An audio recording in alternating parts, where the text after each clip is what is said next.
He's a billionaire called Wilbur Ross. They became close after Donald Trump bought a casino in Atlantic City in the 80s. Donald Trump gave Michael Jackson a personal tour of his $1.2 billion extravaganza. The deal pushed Trump to the brink of bankruptcy. Wilbur Ross stepped in to save him. Wilbur Ross was a key negotiator in Donald Trump not having to go through bankruptcy and not being swept into the dustbin of history. If it hadn't been for Wilbur Ross, Donald Trump would not be in the White House. Wilbur. When he became president, Trump nominated Ross to be his Commerce Secretary.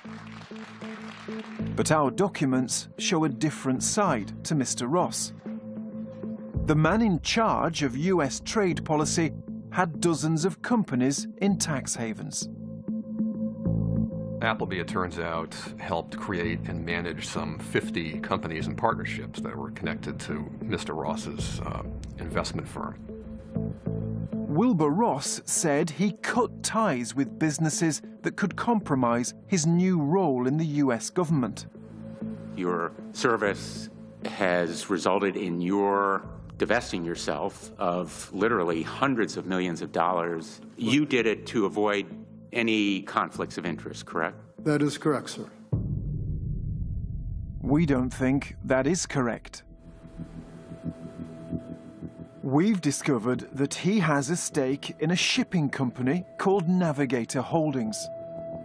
One of its major clients is Sibur, a Russian energy company that has close links to the Kremlin.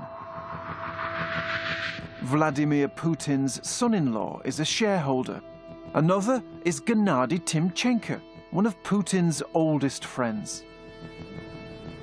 Whenever you see a major energy company in particular that is controlled by oligarchs, and as this one is, with such close connections to the Russian state, you have to realize that you're doing business not just with a private company, but in some sense you're doing business with the government of Russia.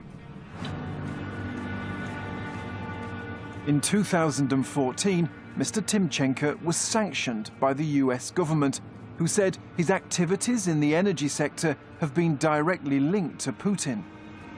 But Mr. Ross kept his business ties with Mr. Timchenko's company. If I were in the business of consulting, which I am not, I would advise any client who came to me to stay well away from Sibur. And you don't want to get known as somebody who plays footsie or walks right up to the line with sanctioned individuals. If you know anything about the Russians, it's that under the current system, it's easy to get dirty. Don't go there, man. Don't go there. Thank you. Great job. Thank you, everybody. Mr. Ross says he never owned a majority of Navigator shares and has never met Gennady Timchenko or Putin's son-in-law.